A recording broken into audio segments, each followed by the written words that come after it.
Prezados, hoje nós não vamos falar de coisas ruins que podem acontecer com a democracia. Golpes, ditadura, censura. Vamos falar de algo que pode melhorar a democracia. Ao longo desse vídeo, vou dar algumas dicas, umas indicações para a participação política, tanto presencial como pela internet. De início, uma breve reflexão. O que é democracia? É um termo, de certa forma, vago. Tem várias definições. Vamos ficar com alguns critérios mínimos de democracia. Eleições periódicas, relativa independência entre os três poderes, executivo, legislativo e judiciário, e direitos civis preservados. Por exemplo, liberdade de opinião, de imprensa, direito de se associar, para termos um parâmetro minimamente razoável de democracia. Quem se interessar em se aprofundar nesse tema, procure estudar, explorar o termo democracia econômica, um conceito muito distante da nossa realidade. O que acontece é que esta democracia não está funcionando como gostaríamos. Na democracia representativa tradicional, você vota no seu candidato e no decorrer do mandato, deputado, prefeito, você perde a conexão com ele. Você fica no escuro. A regra é que é muito difícil acompanhar a atividade desses caras. Vai se perdendo o que a gente chama de responsividade. Este termo pode ser entendido como conformidade entre a agenda dos políticos e as demandas da população. Temos problemas de dificuldade de inclusão social, persistência de oligarquias, poderes invisíveis, que são grupos privados que se apropriam do Estado, mau uso de recursos públicos, etc, etc. Sem querer entrar agora em muita ciência política, nosso objetivo aqui é ser direto, mas tem um livro que eu recomendo, que é esse aqui, O Futuro da Democracia, de Norberto Bobbio. Bem interessante.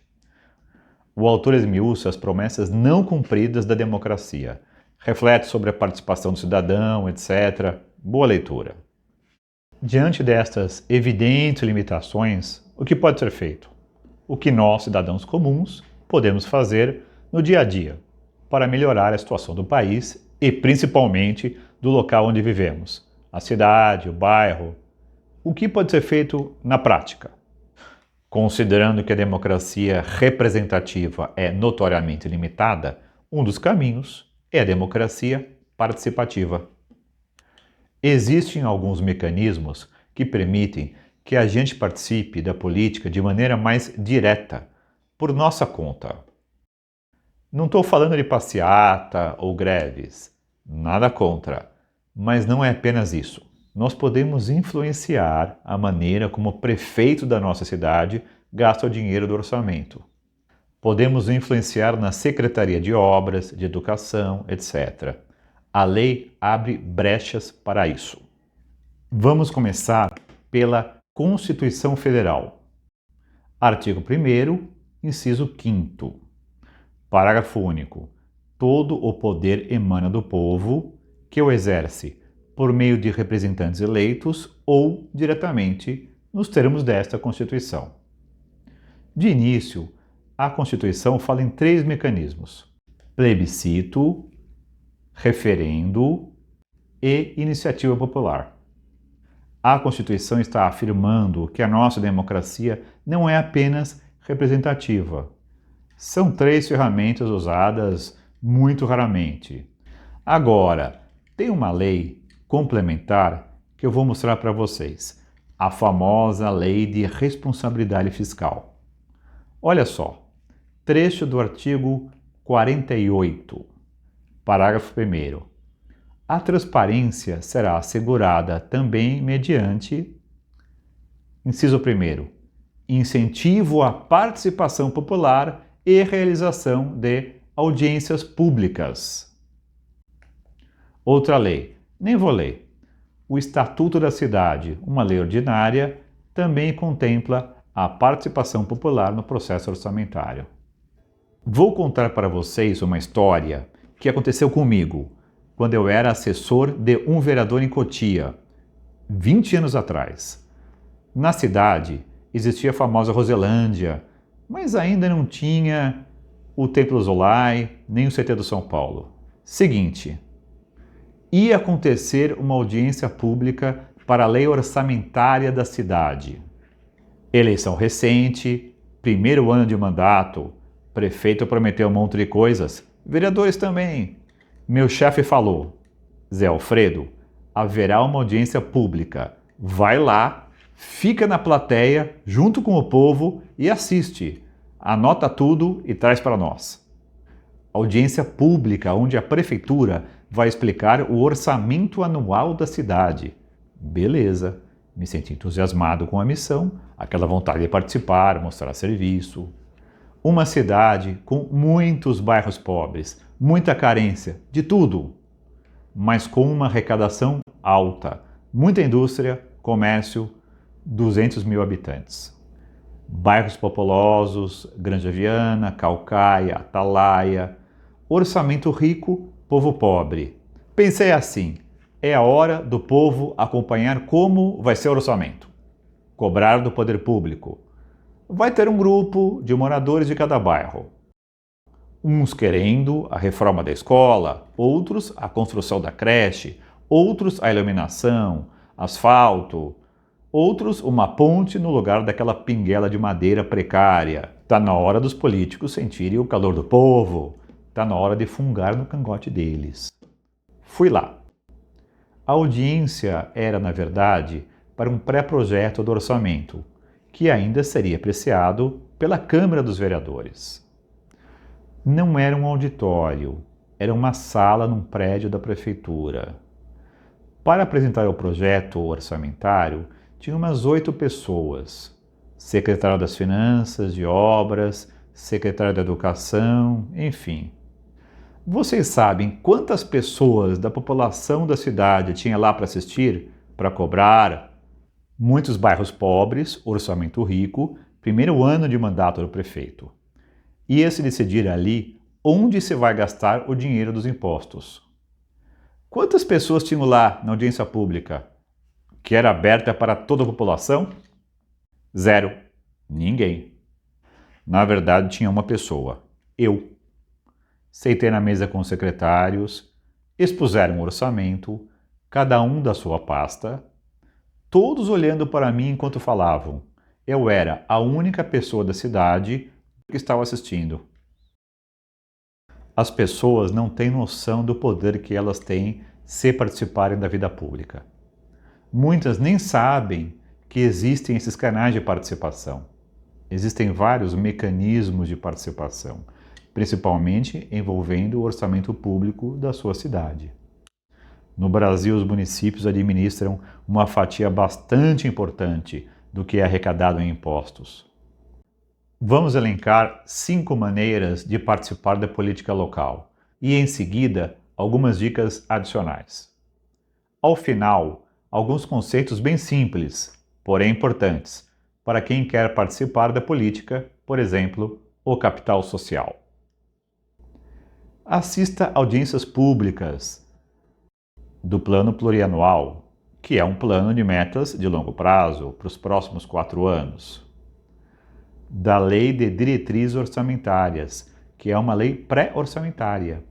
É votada na Câmara dos Deputados no meio do ano. E da Lei Orçamentária Anual, a LOA, que é votada na Câmara no final do ano. É a mais importante. É uma lei que prevê a arrecadação de impostos do ano seguinte e autoriza o prefeito a gastar esses recursos em áreas específicas, determinadas no próprio orçamento. É uma lei que tem data para nascer e para morrer. Nasce 1º de janeiro e morre 31 de dezembro, todo ano.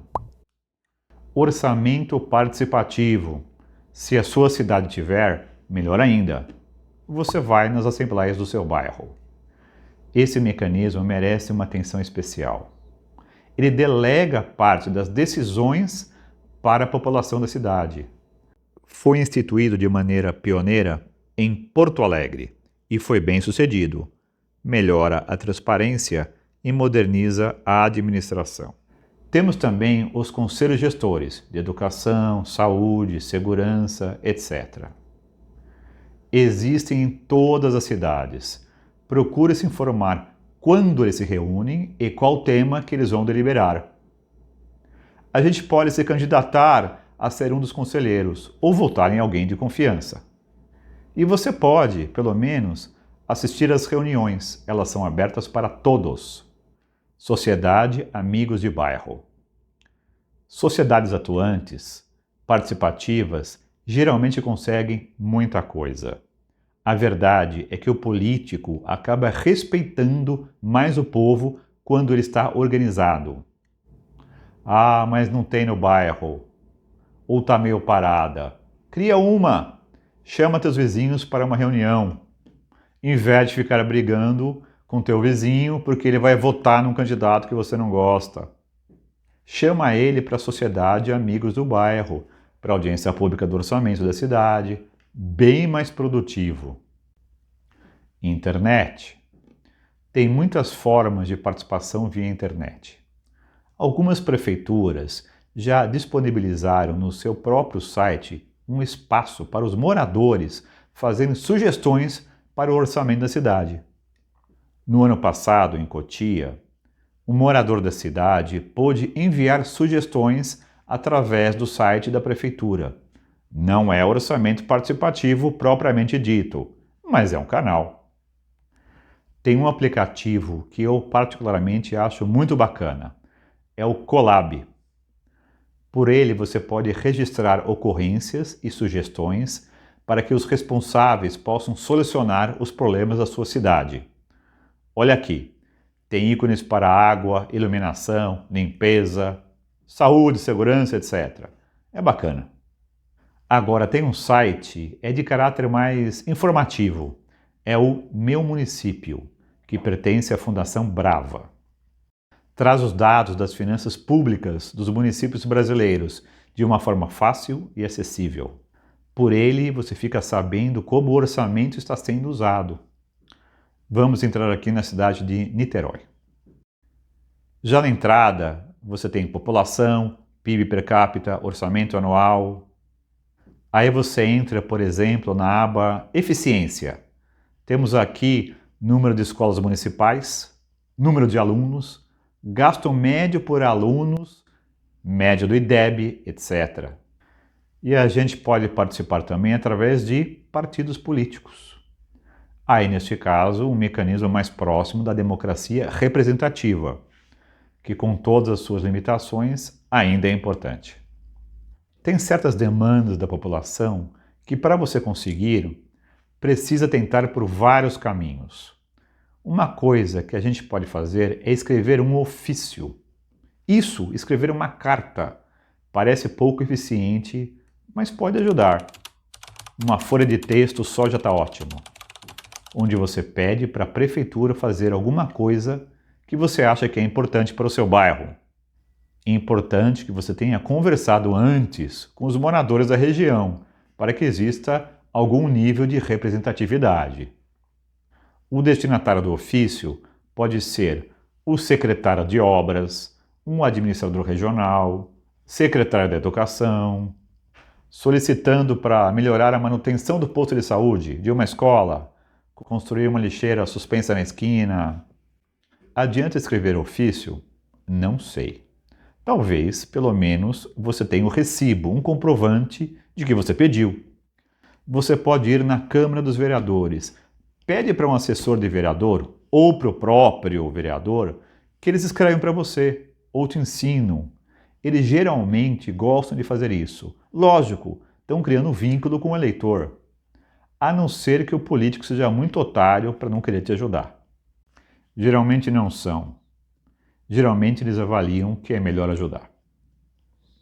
Na prática, boa parte desses mecanismos de participação são mais consultivos do que deliberativos, para a gente ser mais rigoroso. Mesmo assim, aquela história, político respeita mais o povo organizado. Para finalizar, tem duas ideias que eu gostaria de compartilhar com vocês. Os conceitos de direitos humanos e civis e o conceito de capital social. São conceitos bem simples, mas muito importantes. Quem vai participar da política é o mínimo que precisa saber. Nada de ciência política rebuscada. É bem simples. Direito é um conceito muito amplo, várias definições. Vamos nos focar nos direitos humanos. Imagine uma situação em que o prefeito ou o governador sejam eleitos de maneira correta, com lisura no processo eleitoral. Imagine também que o prefeito chegue às 8 horas da manhã para trabalhar e faça as coisas de maneira correta. Faça a licitação para construir uma ponte, dentro da lei, tudo direitinho. Imagine que ele seja uma boa pessoa, tenha uma família bonita, etc. Mesmo assim, pode acontecer de, nessa cidade, terem famílias que passem fome, que não têm uma vida digna, não têm habitação adequada, acesso à saúde, educação, etc. Enfim, a sociedade é imperfeita, a democracia é imperfeita. Por isso, o conceito de direitos. Ele deve ir além de uma mera questão jurídica, de cumprimento da lei, etc. Não é à toa que existem algumas declarações de direitos. A mais famosa é a Declaração Universal dos Direitos Humanos, de 1948, da qual o Brasil, inclusive, é signatário. Direitos humanos, entendido aqui como normas que reconhecem a dignidade das pessoas. Alguns direitos dessa declaração estão contidos, ou de maneira genérica ou não muito específica na nossa Constituição. O que é de se esperar para uma Constituição Federal? Ela diz que as pessoas têm direito à alimentação, moradia, saúde, segurança, etc. Por que a necessidade de uma Carta de Direitos? Quando a gente fala em direitos, não estamos falando apenas no aspecto legal, mas também em questões sociais, políticas, de valores, etc. E os direitos civis, que possuem uma intersecção importante com os direitos humanos, estão mais ligados a liberdades individuais, liberdade de ir e vir, de participação, direito à justiça. Enfim, votar é importante, mas não é suficiente. Ou pelo menos não tem sido suficiente para que a gente tenha acesso aos nossos direitos. O segundo item que eu gostaria de esclarecer é o conceito de capital social. Existem algumas cidades, alguns bairros, onde as pessoas têm o hábito de se associar com mais frequência. Clubes, sociedade de amigos de bairros, partido político, etc. São lugares com uma densidade associativa maior. Ou seja, são comunidades portadoras do que chamamos capital social. Existem estudos demonstrando que justamente onde existe uma densidade associativa maior, portanto mais capital social, os mecanismos de democracia participativa tendem a funcionar melhor. Tem um livro de um cientista político chamado Robert Putnam. Ele descreve a unificação da Itália e procura entender por que o Norte e o Sul reagiram de maneira diferente a essa nova administração que surgiu nas regiões. Nos locais onde já havia previamente o hábito de associação, os mecanismos participativos de fato funcionaram melhor.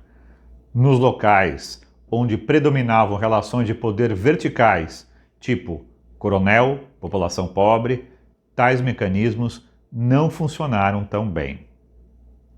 No Brasil também existem estudos demonstrando que nos municípios onde havia tradição associativa prévia, a implantação de mecanismos do tipo orçamento participativo funcionou melhor. Porto Alegre é um exemplo. Mas isso não é um fato totalmente determinante. Tradição associativa pode ser criada aos poucos. E você já participou de alguma maneira na política do seu município ou gostaria de participar? Deixe seu comentário. Obrigado por me acompanhar até aqui e até a próxima.